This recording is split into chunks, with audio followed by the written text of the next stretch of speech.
27 કરોડની મહેસૂલી પુરાંત સાથે આર્થિક રીતે સદ્ધર નાણામંત્રીએ રાજ્યની શ્રેષ્ઠ નાણાકીય શિસ્તની કરી જાહેરાત। ગુજરાત રાજ્યના બજેટ બાદ યોજાયેલી પત્રકાર પરિષદમાં નાણામંત્રી કનુભાઈ દેસાઈએ રાજ્યની આર્થિક સ્થિતિ અંગે ગૌરવપૂર્ણ વિગતો રજૂ કરી હતી। તેમણે મક્કમતાપૂર્વક જણાવ્યું કે ગુજરાતની નાણાકીય શિસ્ત સમગ્ર ભારતમાં સર્વોત્તમ છે। વર્ષ 2005ના રાજકોષીય જવાબદારી અધિનિયમ ફિસ્કલ રિસ્પોન્સિબિલિટી એક્ટ દ્વારા નિર્ધારિત તમામ માપદંડોનું રાજ્યએ ચુસ્તપણે પાલન કર્યું છે।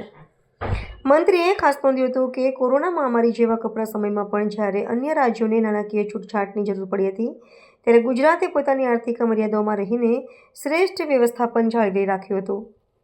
નાણાકીય વર્ષ 2026-27 માટેના અંદાજો રજૂ કરતા કનુભાઈ દેસાઈએ જણાવ્યું કે રાજ્ય 25,527 કરોડ રૂપિયાની મહેસૂલી પુરાંત રેવન્યુ સરપ્લસ ધરાવે છે, જે કુલ રાજ્ય ઘરેલું ઉત્પાદન GSDPના 60% જેટલી થાય છે।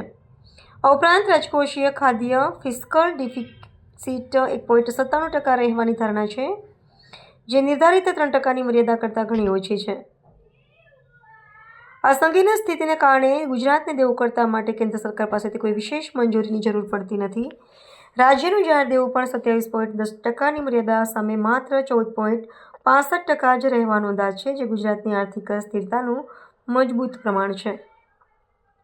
રાજ્ય સરકારના દેવા અંગે સ્પષ્ટતા કરતા નાણામંત્રીએ ઉમેર્યું કે ગુજરાતનું મોટાભાગનું દેવું અગાઉ નર્મદા સરદાર સરોવર નિગમની પરિયોજના માટે લેવામાં આવ્યું હતું, પરંતુ ડેમનું કાર્ય પૂર્ણ થયા બાદ રાજ્યએ કોઈ મોટું વધારાનું દેવું લીધું નથી। વર્ષ 2025-26 માટે દેવા પરનો સરેરાશ વ્યાજ દર પણ 5.95% જેટલો નીચો અને સ્પર્ધાત્મક રહ્યો છે।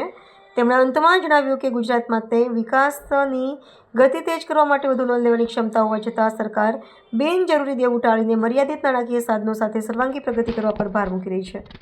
ગુજરાત રાજ્યનું આ ઐતિહાસિક બજેટ જે 4,08,053 કરોડનું વિક્રમી બજેટ છે, ત્યાર પછીની પત્રકાર પરિષદમાં મારી સાથે ઉપસ્થિત મારા રાજ્ય કક્ષના મંત્રી શ્રી કમલેશભાઈ, એસીએસ ફાઇનાન્સ અને અધિકારીશ્રીઓ તથા સૌ પત્રકાર મિત્રો, વિકસિત ભારત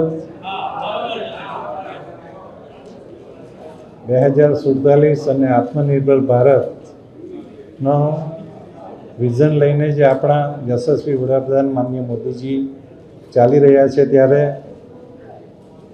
ગુજરાતના માન્ય મુખ્યમંત્રી શ્રી ભૂપેન્દ્રભાઈ પટેલની સરકારનું આ 5મું બજેટ છે।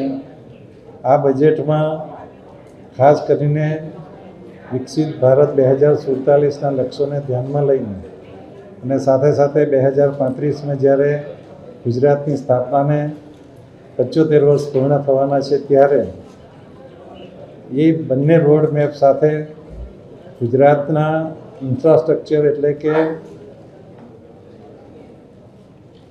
ઇન્ફ્રાસ્ટ્રક્ચરમાં લગભગ 40%થી વધારો કરીને અને મેન્યુફેક્ચરિંગ તેમાં પણ સેમિકન્ડક્ટર અને ઔદ્યોગિક ઉત્પાદનમાં વધારો, રોજગારીની તકો વધારવાનો અને ભગવાન બિરસા મુંડાજીની 150મી જન્મ જયંતિ વખતે માનનીય મોદીજીએ જે આદિવાસી વિસ્તાર અંબાજીથી તે ઉમરગામ સુધીના વિસ્તાર માટે 2 લાખ કરોડની જે યોજના જાહેર કરી હતી, એના સંદર્ભે આ વિસ્તારના વિકાસ માટે આયોજન કરવામાં આવ્યું છે અને ખાસ કરીને આ વર્ષને પ્રવાસન વર્ષ તરીકે જાહેર કરીને ગુજરાતમાં વધુને વધુ પ્રવાસન વિકસે એ માટેનું આયોજન કરવામાં આવ્યું છે। ખાસ કરીને મારે એક વાત કરવી છે, બીજું તો બજેટનું પ્રેઝન્ટેશન થશે, પરંતુ આપણા ગુજરાતની નાણાકીય સ્થિતિ,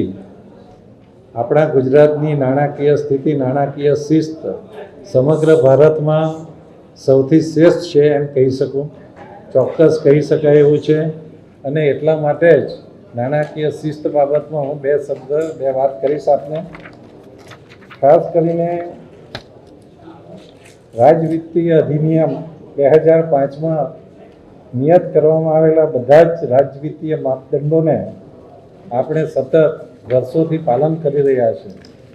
કોવિડ સમયે પણ જ્યારે બીજા રાજ્યોને વધારે વિત્તની જરૂર હતી, વધારે પૈસાની લોનની જરૂર હતી, પરંતુ આપણે દરેક વખતે નાણાકીય 26-27માં 25,527 કરોડની મહેસૂલી પુરાંતનો અંદાજ છે, જે એકંદરે આપણું જીએસડીપી છે એના 0.77% થાય છે.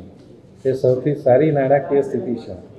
રાજ્યનું એકંદર ઘરગથ્થુ ઉત્પાદન જીએસટીસીના પ્રમાણમાં ફિઝિકલ ડેફિસિટનું પ્રમાણ 26-27માં નિયત કરેલી 3%ની સામે આપણું જે ડેફિસિટ છે એ 1.97% છે. એટલે કે આપણે 3% સુધી દેવું કરી શકીએ એમ છે, પરંતુ આપણે અત્યારે 1.97 સુધી જ કર્યું છે. એટલે ગુજરાતને કોઈ પણ લોન માટે પણ કોઈ પરમિશનની જરૂર નથી, પરંતુ આપણે દરેક આપણું દેવું લિમિટમાં રાખ્યું છે. જીએસડીપીના પ્રમાણમાં જાહેર દેવાની 27.10%ની મર્યાદા સામે 26-27માં આપણું જાહેર દેવું 14.65% છે. 15%થી પણ ઓછું છે. આપણે 27% સુધી જીએસડીપીના દેવું કરી શકીએ છીએ, પરંતુ આપણે અત્યારે 14.65% ઉપર આપણું દેવું મર્યાદિત રાખેલું છે. અને તેથી વધુ મહત્ત્વની વાત એ છે કે આપણે જે લોન લઈએ છીએ કે જે દેવું કરીએ છીએ એ દેવું આપણે સસ્તા ભાવે લેવામાં સફળ રહ્યા છે. નાણાકીય વર્ષ 25-26માં દેવાની ભારિત સરેરાશ, એટલે કે આપણું બધું દેવું હોય એની સરેરાશ આપણે વ્યાજ ભરવાની કાઢીએ તો આપણને 5.95%ના ભાવે વ્યાજે આપણને લોન મળે છે. એટલે આપણું દેવું વધારે છે.